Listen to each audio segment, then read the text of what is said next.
the status of this Manny Machado move is what? Well, it is not done until they issue a press release saying it's done. I have every reason to believe, as I believed last night when I reported that it's happening, that it's still going to happen. But these are the Orioles, and I guess we just have to wait. Now, when you say that these are the Orioles and we'll just have to wait, I did see what you wrote in The Athletic. I'm wondering if you could put a little bit more meat on the bones for the audience here on that. Yeah, I just thought about that. I just thought I probably should explain that. The Orioles have a history of quashing trades and quashing free agent deals over medical concerns. They also have a history of doing odd things in trade talks, and they're not an easy team to deal with. So it's not surprising that this would take a little bit longer. If indeed that is the case, I have no reason to believe at this point, again, that there is anything else going on but reviewing the medicals and doing that kind of thing.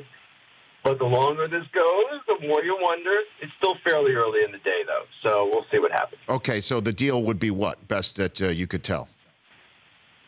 I don't know exactly. And my understanding, as been reported by many people, is that a prospect named Yusniel Diaz, a Cuban outfielder, would be the lead piece in the deal coming from Los Angeles to Baltimore. Machado would go, obviously, to the Dodgers and play shortstop.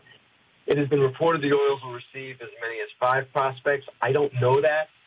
I do expect that there is going to be some money exchanged if this goes down, with the Orioles sending some money to help the Dodgers get a little bit more breathing room under the luxury tax. So none of this is confirmed. We'll have to see the exact details, assuming this thing happens.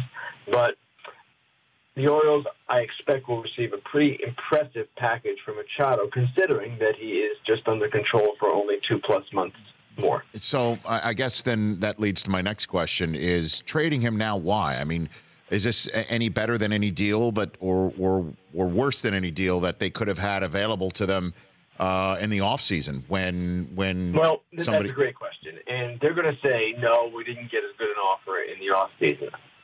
I don't know what their exact offers were in the offseason, but if you had acquired Manny Machado in the offseason, you would have got him for a full season and not just a couple of months. So it would stand to reason that they had better offers, but simply weren't ready to move at that time.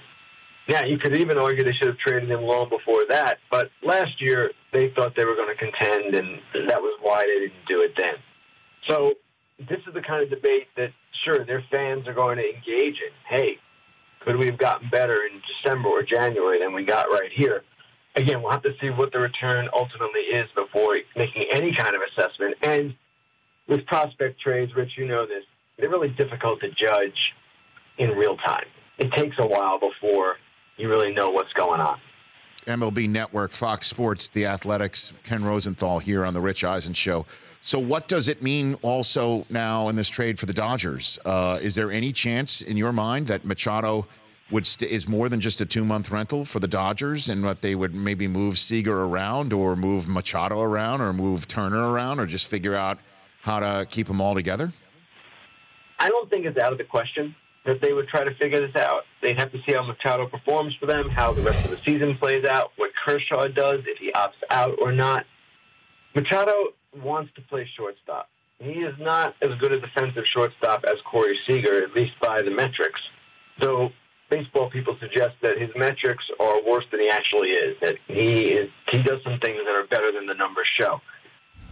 Whatever. If he's not willing to go to third base for the Dodgers or any other team, then at that point he'd have to make a decision. And if the Dodgers want him at third, okay, we can go play shortstop somewhere else and get the money. He'd probably do that. If they say you can play short, we'll move Seager to third, Turner to first, Muncy is second, do a couple of other things, maybe make a trade or two. There are all kinds of possibilities. The Rich Eisen Show, weekdays at noon Eastern on Audience.